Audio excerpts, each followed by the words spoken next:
So with FW de Klerk saying this, he's using statistics to create a narrative to bring back Afrikaner nationalism, to bring back this us versus them narrative. And that in itself is dangerous. Hey, what's up everybody? My name is Ngango and welcome to today's episode of Defining Conversations. This week the panel unpacked the statements made by former apartheid-era President FW de Klerk at the Cape Town Press Club. South Africa is more unequal society in 2019 than it was in 1994.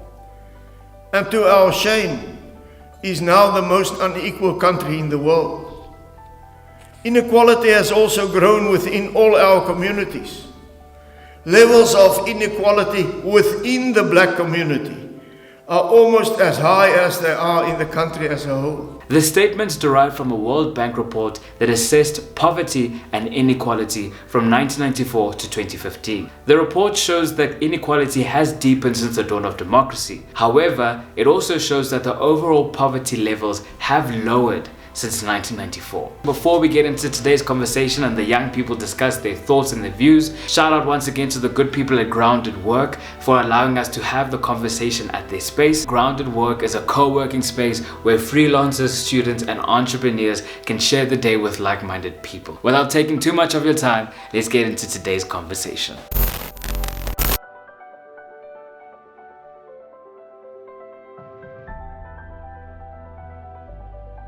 Let's unpack. That's what happens when people say things who don't read. People don't read. An old man like himself, who was once president, it's very embarrassing. He was ruling this country once, and he's making, at his big age, making such uninformed statements. And there's another one maybe you missed that he said that it's no longer a non-racial country than it was in 1994.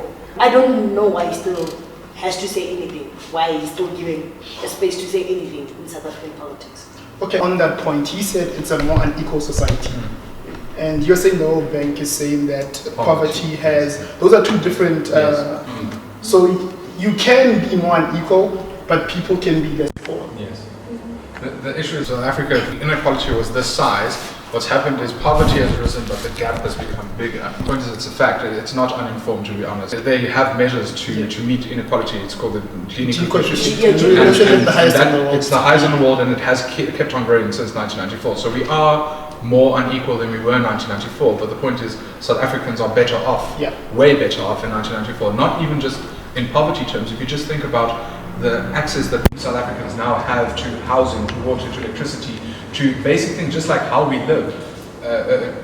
Our world has developed so much. A lot of people now have cell phones. That's literally an improvement on life quality that we didn't have in 1994. The inequality thing comes in where you start to say people don't have an equal share in the wealth of the country. Yes. That's the discussion that we should be having. But in terms of living standards, I agree with him as well. I think we have improved as a society in terms of living standards. Yes. But do you understand what narrative that Opa de Klerk is saying? He's basically saying that black people were better off during apartheid. But that's nonsense. That's why I'm saying that's the angle that he's saying.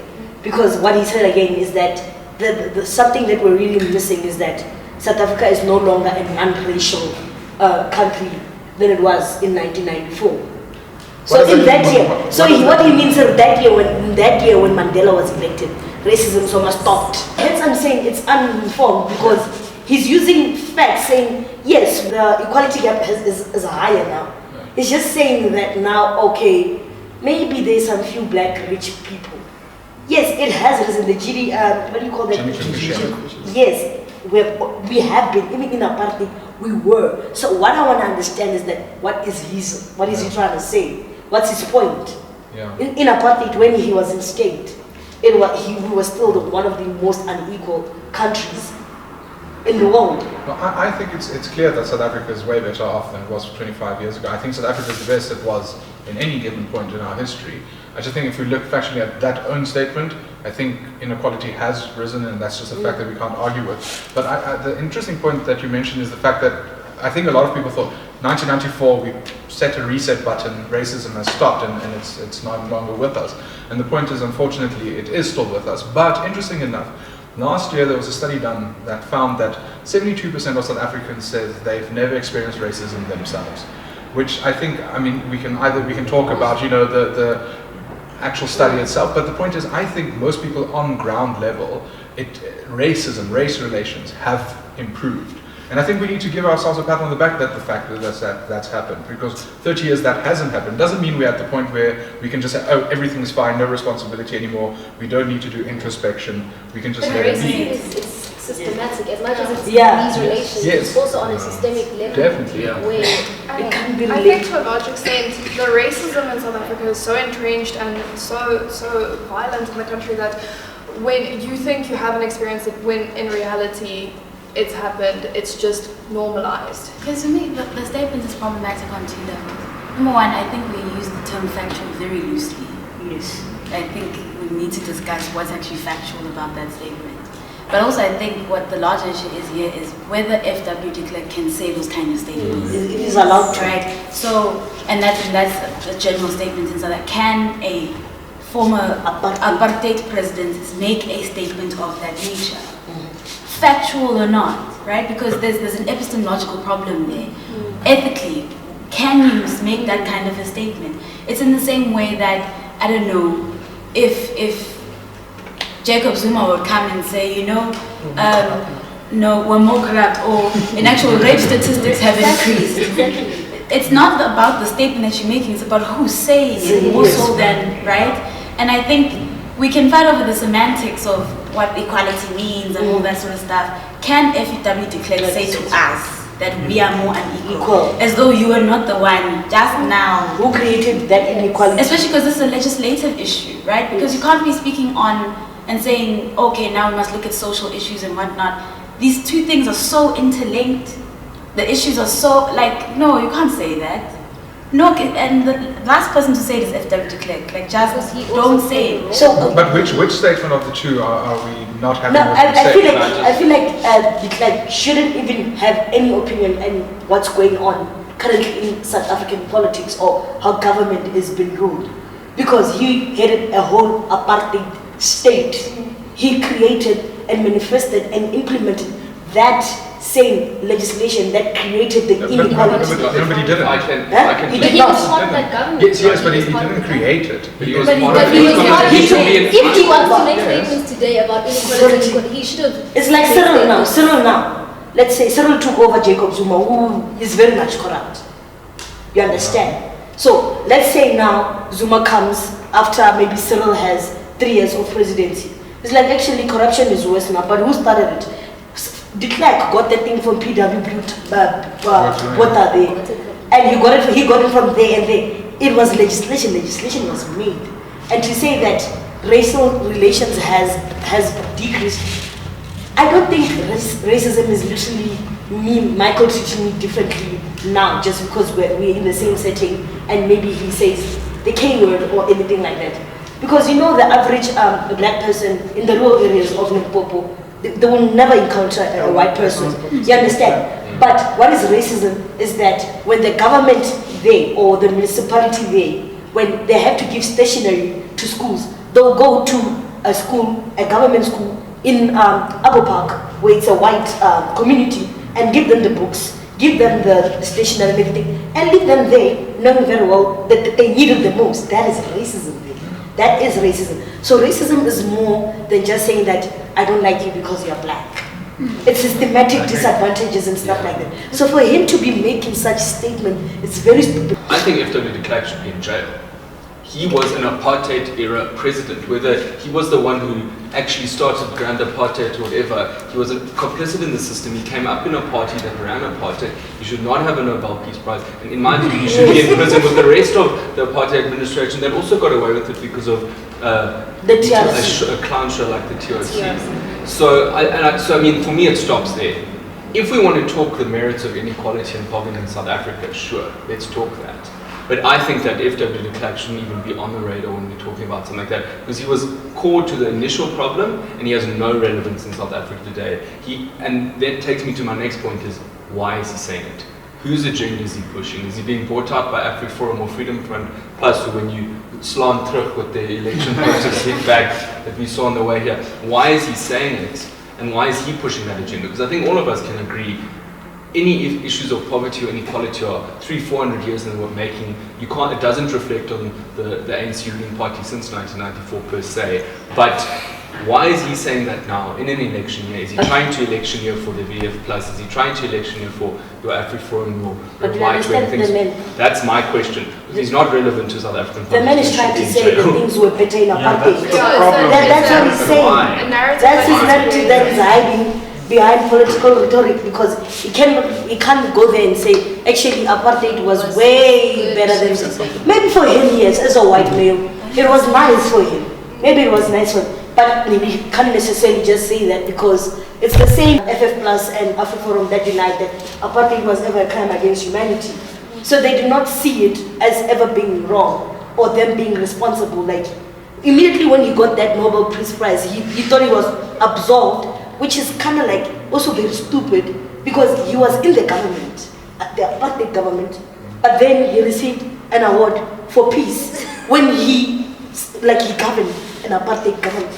Like, what the fuck? But for a man who actually sat in apartheid government and thinking that they can have an opinion on what's going on after post-apartheid, I am sorry, but I'm not here for it.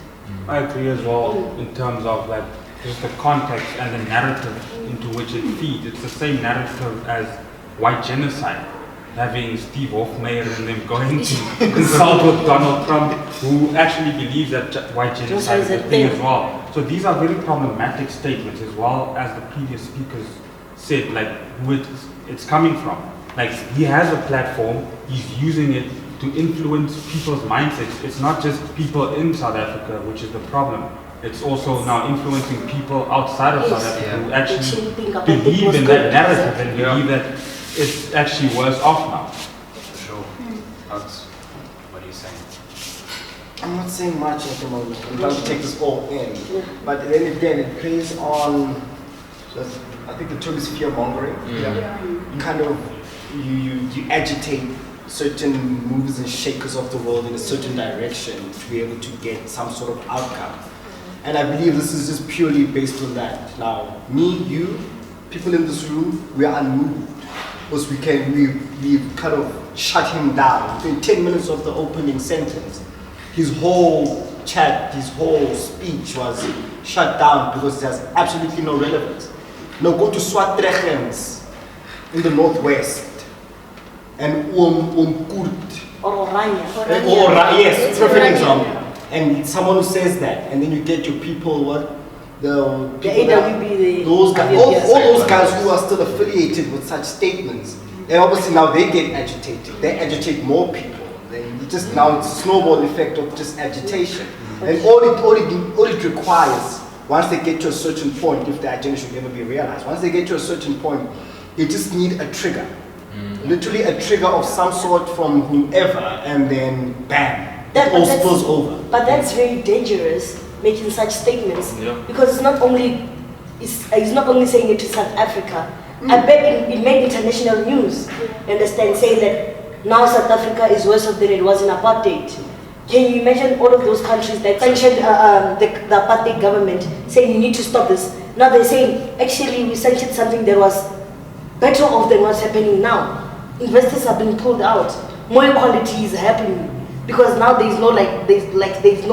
have no capital coming. It's very dangerous, and I feel like, what do you call that thing when you sabotage a state? Treason. Like literally, because that's what he's doing. That's what he's trying to do. It's a literal sabotage of something that he knows very well it is not true. 7% of South African population is made of white people. So how dare does he come and speak for us and say, actually, in apartheid we treated you guys better? As if he has lived a life of a normal South African, or a normal black South African. As we close out this topic, is there any last points? I was going to say, just to kind of the stuff that you were saying earlier, I think we need to be careful of what we take to be legitimate information, simply because you're using whatever. Number one, I don't think you can quantitatively measure equality. It's a qualitative exercise that would take a really long time, and also it's a very dynamic thing. So you can't even study that type of a thing. not even at a large scale.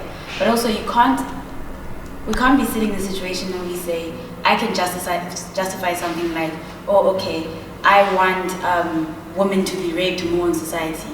I use legitimate statistics and legitimate text to justify nonsense. And I think we need to be careful with that kind of a thing, because he's justifying nonsense using legitimate information. And we can do that with just about anything. Because I can show you the stats, I can do all sorts of things, but what are the effects of the kind of thing that I'm saying? Right? Can I just say, my problem with this line of thinking is that I think FW de Klerk, I agree completely with you, was an apartheid president and he should have been held responsible for that. Secondly, apartheid was an atrocious system which he was part of, which we need to acknowledge. The point is, what's happening now is the fact that just because he said it, it's taking away from the fact that South Africa now has greater inequality than it had 25 years ago. And let's say, for an example, an interesting thought experiment. Let's say, Ndlozi said in Parliament, he said, the same ANC government that's been governing for 25 years has made South Africa more unequal. What would we have been saying now? No, but because and just for argument's sake, they use both the same stats. They both use the Gini coefficient. They both say, based on that, South Africa is more unequal. What would this conversation have been now? And again, now it might be taking the conversation away from what is the actual problem. No, more unequal is a comparative statement. You are saying, compared to what has been there before. There's been no Gini-efficient whatnot thing for apartheid. That didn't happen. Yeah. Nor was there anyway. No, there was no one sitting there saying, I'm going to do a study now about a qualitative thing about the equality differences between black and white. They were just looking at income. The Gini coefficient only looks at income inequality, and But that's they what never the yes, but saying more unequal is a comparative statement. Yes. Compared to what? Compared to 25 years ago. If I can. Yeah. Just on that, I think that's something you can't do that. We lived. I didn't live. I was born post-apartheid, but apartheid itself, people were literally living where you had 10% that made up a country, and the rest weren't even seen as human. Yes, they didn't count and whilst I personally have many issues with the ANC government, because I was not just I do not think that the ANC government is liable for the inequality in South Africa. They might be liable for 0.25% difference or something. Or be complicit. And I'm not saying that we don't have issues in our country. We do have equality problems, but to make a statement like more unequal, that's a comparative statement. But to he was using stats. Have you looked at the actual speech? Yes, no, I literally referred to a piece of stats and said it's the same as saying there was more unemployment 10 years ago, there was less unemployment 10 years ago compared to now, but using statistics. Let me tell you, Daniel, during apartheid, like the roof of apartheid, we were not even regarded as citizens. Do you think when the thing happens, or is it census or whatever, where they count South Africans? I don't think we were even counted. No. Maybe perhaps we were. But when it comes to the economy, because we're not even part of the economy, do you think that the Gini coefficient, did they include us there? If they had included us, then it would have been way more. Because we were in the Bantu stands there. No, then you must agree with Helen Zille, for instance. Yeah, when she says colonialism made our economy better, let's go back then. No, but economically the facts are there. She can give you stats. She can give you that. For instance, infrastructure was way better. The economy was better. No, I don't think infrastructure was better under apartheid. I don't think that. No, but statistically, we were not counted. We're not a statistic. Because that's the thing, is infrastructure and all that. Apartheid, during apartheid times, things were fantastic for 10%. And I think that it is logical. It makes sense. I'd be worried if there wasn't more inequality now. Because how can you go from a government and a society that caters for 10% to 100% and not have inequality? It's going to take 20, 30, 40, 100 years to address the past inequalities. This is the ripping of the band-aid off, ripping the scab off, the wounds there, it's injured, and it's going to get worse before. Resources were given to 10% of people. Now post-1994. This gets back to my thought experiment. Ndlozi said exactly this in Parliament, in a speech.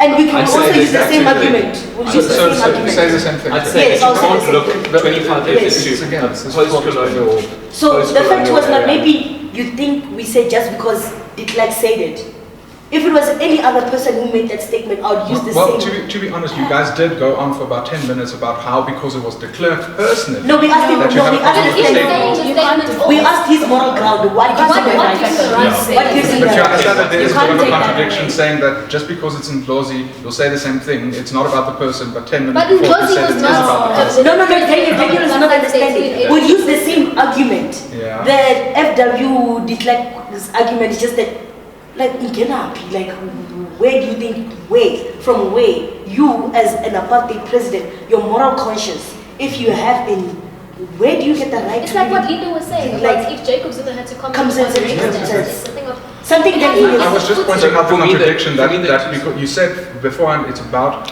who de Klerk was, and therefore his opinion is not valid. And then you said, but if it's in Ndlozi, it's... No, so if No, I that's not what we said. He's talking about de Klerk. Anything Just let Mike know. Sorry, if de Klerk right now said the sky is blue, I'd say I don't care. De Klerk is speaking. Yes. He does not. I do not listen to his voice. He's not valid. No matter what he says, he's not valid. He's not worth listening to. That is the one issue. Yes. Secondly, and I said it when I said it earlier, if we want to speak about inequality and poverty in South Africa, that's a separate conversation. That's where I would say to whoever speaks about inequality in South Africa 25 years in, you cannot divorce it from the 400-year context and the fact that in reality things are going to get worse before they get better, no matter who is in power. And do you understand that de Klerk had ulterior motives when he made that statement? Yes. It was not a statement where he was hoping for engagement, but it was rather in the back door saying that actually in apartheid things were better. That was his ulterior motives. Where But even I can say that's nonsense. I mean, I'm saying here, it's nonsense. yeah, so for Ndlozi having said that, probably it was also like politics electionary, saying the ANC has done nothing now, take them out, put us in and stuff like that. And it's But if nonsense. it's two South African citizens who have no interest in governments or in the training and we're having the conversation, the same argument that I used saying that resources now have spread to 100% from 10%, I would have used the same argument. It's just that that statement is not said with the intention of engagement, but with ulterior motives at the back. If you can think like well, what Opa did, like what he meant, he was just, he practically could have stood there and said, well, apartheid, you guys were better off in apartheid than you are under the ANC. And anyone who says that, no, I'm actually reaching, I'm willing to fight them. Because that's not the not physically, well, maybe. No, but because that's the narrative. De Klerk has been saying problematic things, praising the apartheid government. Like, do you know that meme that was put by his foundation? Even that time when Mama Winnie passed away, and they put up that condolences, but at the end they put up this snarky thing. Then there was a meme saying in 1982 this. 2019, then they had Fees Must Fall, protesters burning things, as if it was better then, and now it's like that's what they've been doing. That's why FW was saying slang terug. They want it back. You see, But I think there's a narrative being created with now the land reform going on. Yeah. I feel like a lot of the Afrikaner nation feels like their way of life is like in peril. And now they're using that as a platform to bring back Afrikaner nationalism, like, or that. Yes, but like you have people who legitimately believe this, and this is not in just Oranje. This is not just like in the most rural Afrikaans communities. This is in urban cities that people believe this. This is a large population of the Afrikaner community that legitimately believe this, and with even the class with actual, real, legitimate and factual statistics. Yes.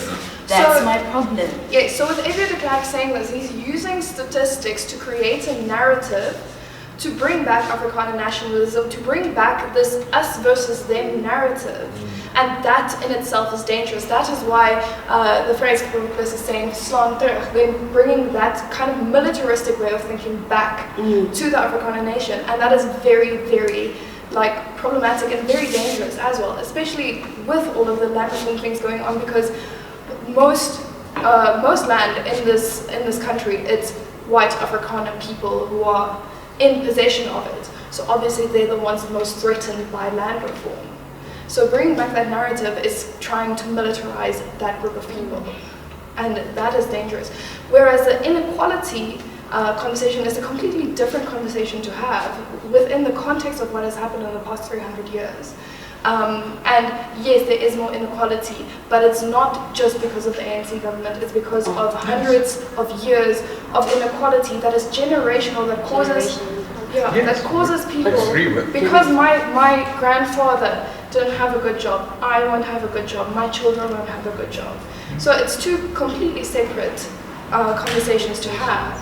So Daniel, what I wanted to just say is that, and actually go back to my statement saying that it's misinformed. It's a factual stat, an informed one used with bad intentions. So let me rather say that.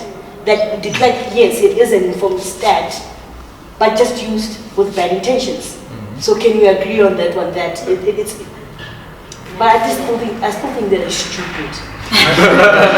Now that's a wrap for today's episode of Defining Conversations. Please let me know your thoughts in the comment section below. Please like, comment and subscribe. And also, if you would like to feature in an episode of Defining Conversations, please make sure to hit me up at info@defining.co.za.